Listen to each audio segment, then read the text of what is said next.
Thank you so much for tuning in tonight. My name is Matt Stevens, and I am the chairman of mentoring services for Corridor 4 for the Omega Psi Phi Fraternity Incorporated. I am also a member of the mighty Eta Pi chapter in Montclair, New Jersey. And today we have two phenomenal guests for our Cues on the Move podcast. We have Mr. Lay Allen, who is the president of CLIX, a phenomenal organization we're going to be talking about in detail tonight, and a phenomenal young man named Josiah Owens, who is the editor-in-chief of his own magazine, SideQuest Magazine. So, gentlemen, thank you so much for coming out tonight, and Happy New Year. Thank you for having us, and Happy New Year to you as well. Got you. Yeah, thank you. Thank you for having me on the podcast. I really appreciate it. Hey, man, thank you, brothers. It wouldn't be happening if it wasn't for you two brothers and brothers like you particularly. Mr. Allen, as it relates to you, you have helped the Omega Psi Phi fraternity to take our game to the total next level with the funding and leadership and guidance and training that your department, your organization has provided. And while I'll be speaking with Josiah later, Josiah, what we do, Mr. Allen and I, is really all about you and your generation. We're so proud of you and the work that you're doing. We applaud you, we applaud your parents, and we applaud your mentors. To our guests, we have to state that Josiah is not in our mentor program. He is actually a vendor. And at the young age of 17 years old, he started his own business, and he actually gave us a discount.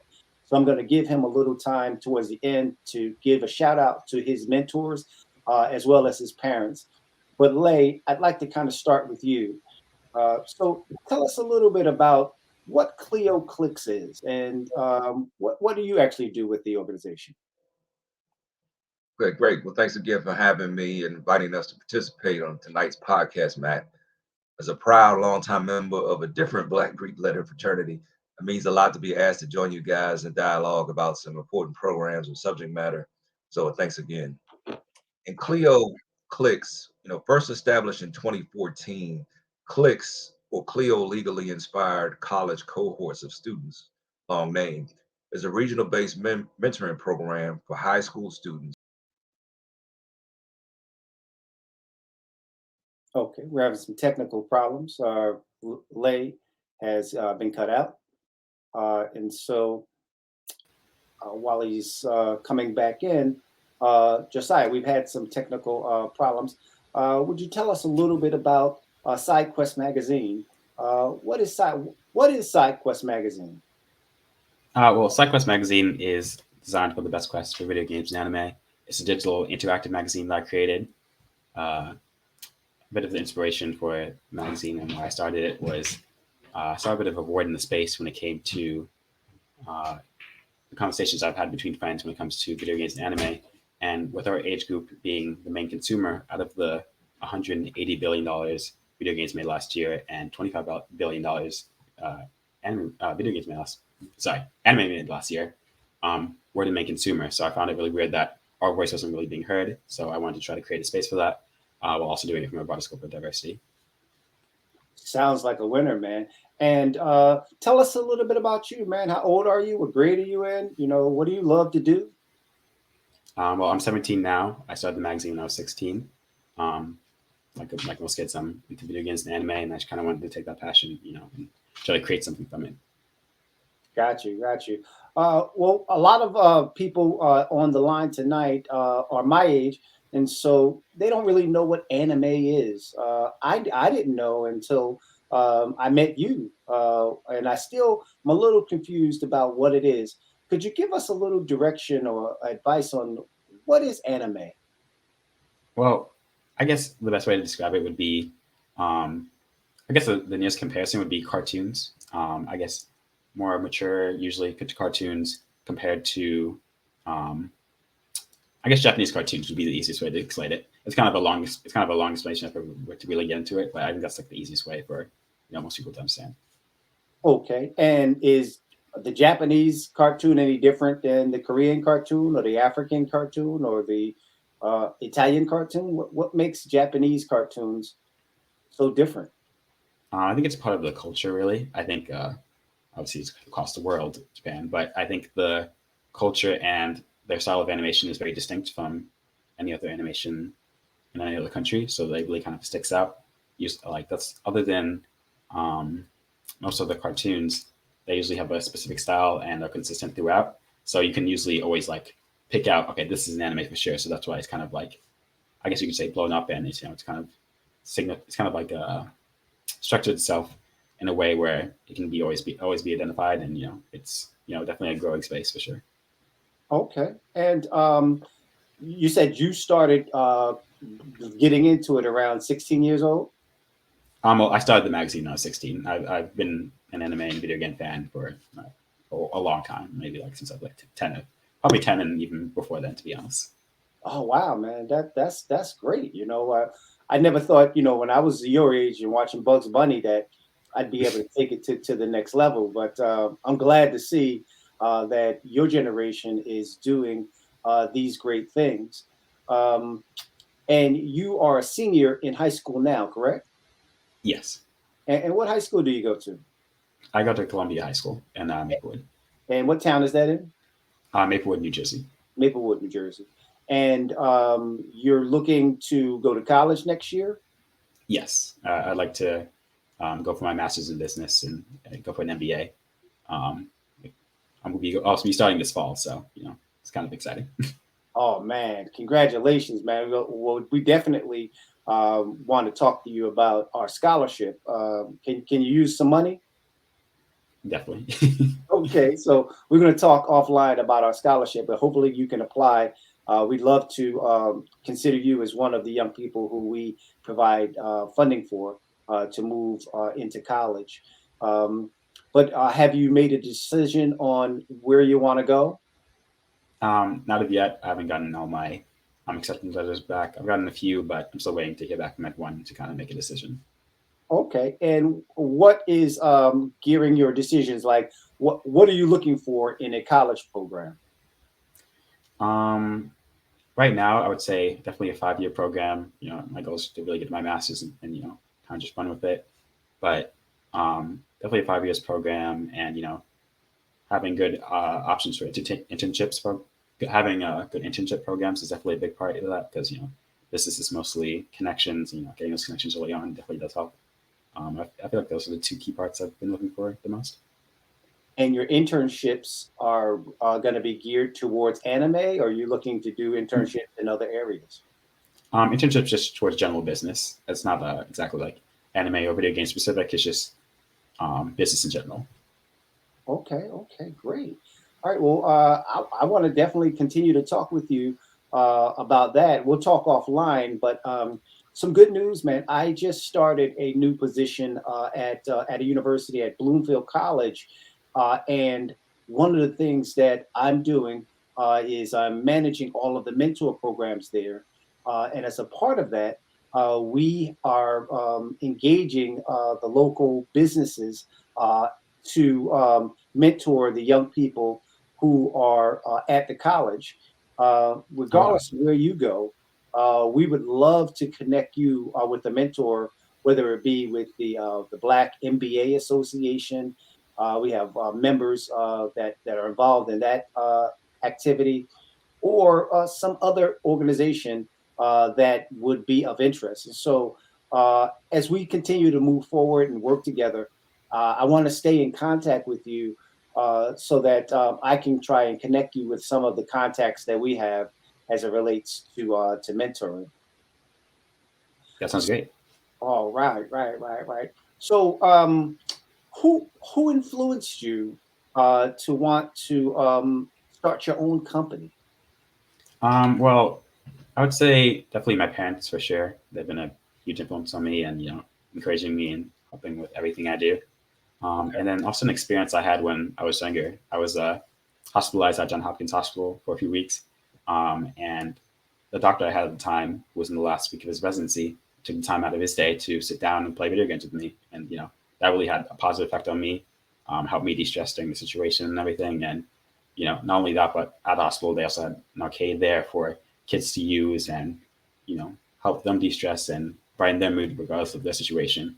And I kind of at that moment I kind of made a realization that like video games really could be used as a form of therapy and recovery. And after that, actually, I did some research and found a charitable organization called Gamers Outreach, which supplies video games to children's hospitals for therapy and recovery. So I then reached out to them to do an interview for our first issue, and that was just an amazing experience being able to highlight what they've been doing and what they're doing for kids around the world in hospitals. So a portion of the proceeds from SideQuest Magazine also go to Gamers Outreach as well. Wow, talk a little bit more about that, because when around Christmas time, when we took out an ad in your magazine, your parents had indicated that you were looking to take the income that you received from the ad and donate it right back into the community. Man, that is such a great thing for you to do. Tell us about that, and after you tell us about that particular donation, tell us what drives you to continue to want to do things in the community. Well, for that specific donation, I just felt as though one of the main factors was obviously I wanted to give back that same experience I had when I was younger, but also the fact that they were so respondent to me, who at the time the magazine was just starting, and being able to do an interview with them was, just great. Being able to, get that experience and, highlight them was great. And just my motivation for giving back is just really that I think like the peak when it comes to success, I think is being able to be successful yourself, but also be able to give away that success to others as well. And, rise up more successful people. I think, having that effect on people is, the ultimate goal. Man, have you been here before? Because you're really talking like an adult right now, man. Some of the things that you're talking about, the level of clarity that you have is amazing. And I want to definitely give a big shout out to your parents, your teachers, and your mentors who have played a role in your life to help you get here. But most importantly, I want to highlight you because you can have all of the mentors, you can have the best parents in the world, but you have to be the one to get up every day and go and do it. And you are, in fact, getting those things done. So, man, I couldn't be more proud of you in that regard. Thank you so much. What we'll be having you come out to speak to the young people at Oakwood Avenue School. Mr. Lay, Mr. Allen, he actually funds our program. And what we do is when the COVID is not available, we actually go to the schools and engage the kids, the young people. But now that COVID is a problem, what we're doing is we're doing virtual. And you've agreed to kind of come and talk to some of the young people at Oakwood Avenue School about your magazine. And they're really excited about you coming out. Some of them have asked me some questions that they want me to ask you. And so what with your magazine, do you have other people that help you to write articles and do things like that? Yeah, so actually, when I was first actually starting the magazine, one of the biggest problems I was having was trying to get people involved and as writers and just as contributors in general.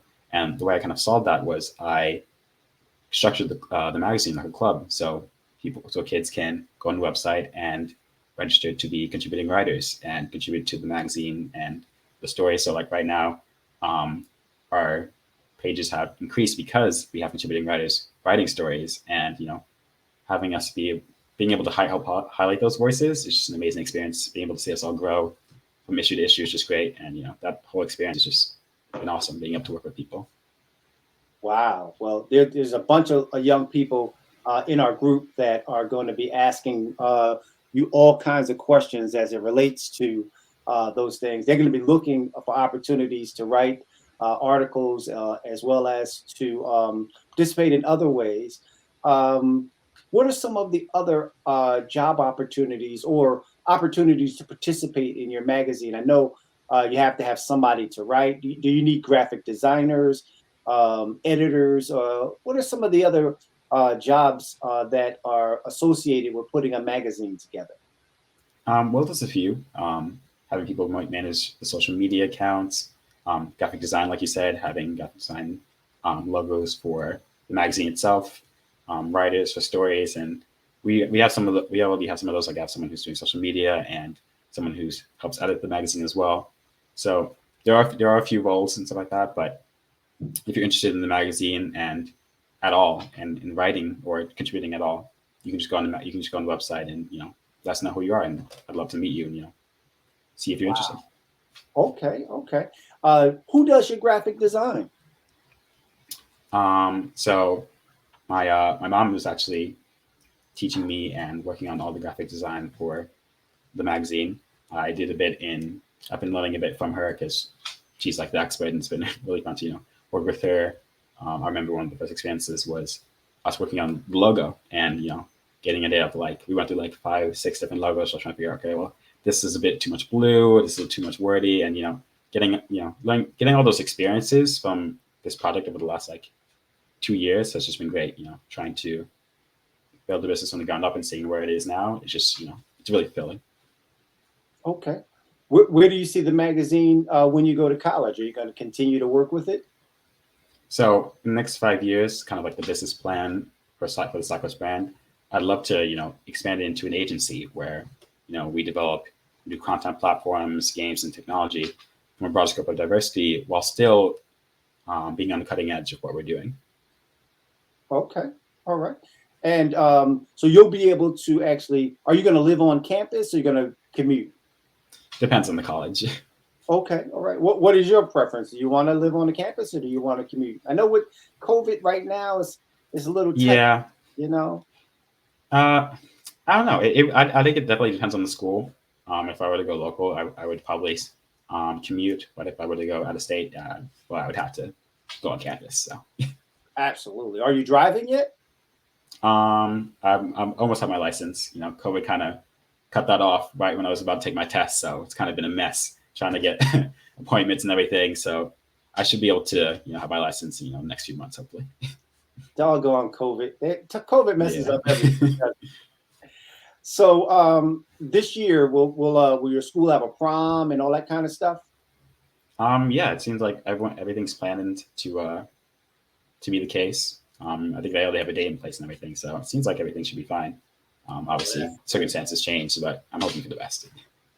Hey, because a lot of times people might look at all of the good stuff that you're doing and how advanced it seems, because it is advanced, and they forget that you're 17 years old, and there's some things that are important to a 17-year-old, like going to the prom, going to college, meeting new friends, all of these different things. With all of the vast experience that you've had and all the success that you've had as with the magazine, what would you say has been the hardest thing for you to overcome or to accomplish? I think it would just have to be the first creating the magazine. Getting the groundwork and everything ready is definitely a challenge. When you just have an idea and you don't really have in your hands, it's kind of like you just have to take the time and put in the work to build up the structure and everything. So that was definitely the hardest part of HBO, definitely setting up the magazine in the first place. Okay, great. I'm not sure if the technical difficulties that Mr. Allen was having have been resolved, but I need your young eyes for a second. Oh, well, there he is. There we go. Okay, so we're in good shape. So we were just saying, man, COVID done got into the national computer. I'm so embarrassed and upset. I mean, I was able to sit here and watch you guys' whole interview, which was awesome. So that's the thing. I've been on here for like 10 minutes watching the interview. So it's been great. So I'm not sure what happens or what little technical snafus are working when I'm on camera doing the talking. So I'll just try to cooperate as best as I can. And if it happens again, like I said, I apologize in advance. But it's a strong internet signal. I'm not sure what the deal is, but like you said, that's 2022, right? Hey, man, anything could happen, man. Well, we've had a great conversation with Josiah, and I was just leaning forward, kind of talking with him about all of the good stuff that we've had to readjust and reinvent ourselves almost consistently with COVID, and so we because we stepped into the pandemic, we were successful in creating an online version. And what Josiah is doing is he's going to be coming to our online class, I believe next Friday, if Yes, I think the so. calendar allows, to talk with the kids. And you're actually funding the program to kind of get it done. We want to thank you for the funding, but also give you an opportunity to talk about where are Clio CLIX, where are some of the other programs in the country that you're funding. Right, sure. Thanks. Well, we work, aside from working with you all in New Jersey, of course, we have partners in DC, Maryland, North Carolina, Georgia, Illinois, Louisiana, and Texas. So we, have solid regional partners such as your group all over the country in those areas, and we're excited about the work that everybody's doing. Great. What influenced you to start CLIX? Well, CLIX was established in 2014, and we're funded through the U.S. Department of Justice Office of Juvenile Justice and Delinquency Prevention, which is OJJDP for short. And it's a regional-based mentoring program for high school students. And we got into it because we work with pre-law students all over the country. But we wanted a program for high schoolers that promotes academic success, college and career readiness, increased knowledge of law and sports related professions, and provides a capacity or opportunity to build relationships with positive role models. Got you. And as I had asked Josiah in regards to his journey, what has been your most challenging part in running the organization? Well, right now, been wearing a few different hats. Our longtime CEO and prior executive director, Cassandra Ogden, she retired from the organization at the end of 2020 after serving in the head role of 25 years. So I was the vice president of marketing and development for Clio, but then I've also was, charged with the task of being the interim chief executive officer since January 1st of last year, 2021. And so just doing a lot of the juggling, making sure the organization continue operating and serving all the students we serve nationwide, because Clio is a national organization. And, just keeping this, staff morale high, because we went from working together closely face to face to, because some of what you guys mentioned, because of the pandemic, uh, having to work from home or remotely. And we've been doing that full time ever since. So you miss some of that day-to-day interaction you have, but of course safety first. And the fact that I'm proud of the fact that we've still been able to move Clio forward, as well as programs we run such as CLIX.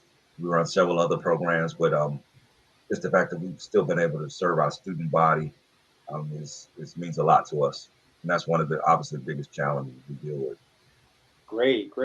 What are some of the things that you're most proud of with Clio CLIX? Because I know you're doing a lot of different things. You're helping a lot of different people. From your perspective, seeing all of the different hats that you have on, what are some of the highlights? What are you most proud of? Well, just the fact that we were able to take our programs all virtual, and still work with law students. Just the fact that we get to work with students all over the country, and I don't know if people really understand our mission, which is to inspire, motivate, and prepare students from underrepresented communities to succeed in law school and beyond. But we'd like to operate by the mantra of, we train tomorrow's lawyers, prepare tomorrow's leaders. So it's diverse representation in the legal field cannot be understated the importance of it, as we see it now with the speech the vice president gave earlier today in Atlanta, right by my alma mater, Morehouse, just talking about the importance of voting rights. And, we have to have people who represent our interest in positions of power, which is what Clio has been doing, for 53 years at this point, since 1968, when we were first established. And, so just fulfilling our mission every day is just something that's just so near and dear to us, and that's what we strive to continue doing the important work we do. Man, that's phenomenal stuff. One of the things that we're doing to address some of the concerns that we have in our community is we are starting in February for Black History Month. We're starting a program called Mentors for Moms. And what we're going to be doing is we're going to be hosting resource sessions for single mothers raising boys. We have gathered some sisters who are bringing it really hard to focus on three areas to start. We're going to be focusing, number one, on helping children with an IEP. A lot of our population frowns on the IEP because of a stigma, but other populations really push towards getting their children IEPs because the benefits of an IEP can last from elementary school all the way through graduate school. We have a woman named Love Gaylord that is going to be giving that workshop. And then we have another sister named Tavis Taylor. She's out of Ohio, and she's going to be focusing on how women can communicate effectively with teenage boys. Wow. And that's really my wife will like that one, man. well, definitely. And the cool thing, Lay, is that we're making it an all women's resource session. We're not going to allow brothers to plug in these three in particular, because men sometimes bring a different energy, and we need the sisters to be able to express themselves and feel like a support mechanism. So it's going to be. I'm laughing because I said I'm sure my wife would like that part too. It'll be women's only, so she could definitely come. And then our last guest is a sister named Coach Carol Lucas, and she is going to be helping women, particularly mothers, with wellness and stress reduction.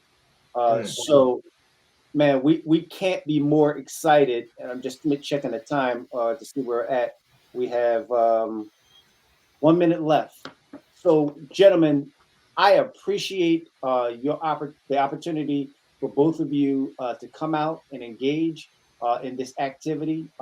The contact information has been listed on the bottom. Josiah, we will definitely be in contact. I'll be getting your parents and you scholarship information. And Lay, I'll be looking forward to hearing from you. And Manika, I think your next activity is the 19th for a training, and then the 22nd for the mentor activity. So, gentlemen, thank you so much for coming out, participating in Q's on the Move. And we'd like to say to all of the brothers in the 2nd District that mentoring works. Thanks so much, Sherry. I appreciate the support. All right, that should be a wrap. That mentors can help youth improve in school, gain confidence, and increase self-esteem. Introducing the Omega Psi Phi Fraternity Incorporated Eta Pi Chapter Dr. Ernest Everett Just Mentoring Program. We provide youth ages 12 through 18 with career exploration and life skills mentoring. Our mentors use the CLIX mentoring app to teach critical thinking through learning modules and webinars. We meet virtually twice a month and explore careers in law, social justice, and entrepreneurship.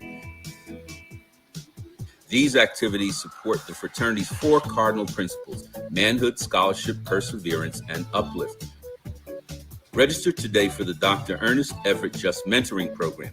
Visit us at the Omega Family Resource and Learning Center at 132 South Harrison Street, East Orange, New Jersey, or at our website, www.etapichapter.org. The CLIX program is funded by a grant from the Department of Justice, Office of Juvenile Justice Delinquency Prevention Program. I think that's it. Is Lay gone? I think he may have disconnected. Right, disconnected. All right, so man, I hope your parents enjoyed it. What did you think? It was great. It was great talking to you all and getting kind of an insider look. Sounds like a winner, man. All right, well, I haven't eaten yet, so I'm gonna take this guy up and go downstairs and get something to eat. I'll text your mom just to say hey, And let's keep it. Let's stay in contact. I'll be sending you the application for the scholarship, which you'll get notification probably in around May for the scholarship. And let us know if there's anything else that we can do to support you and your efforts through the magazine or through any other thing that you're doing. All right, okay, thank you. And we're still live, right? I'm sorry. Are we still live, by the way? No, I think we're off alive. I hope. Yeah. I think Like we're I said, online. 8:30 will be done. Um, Are we still live?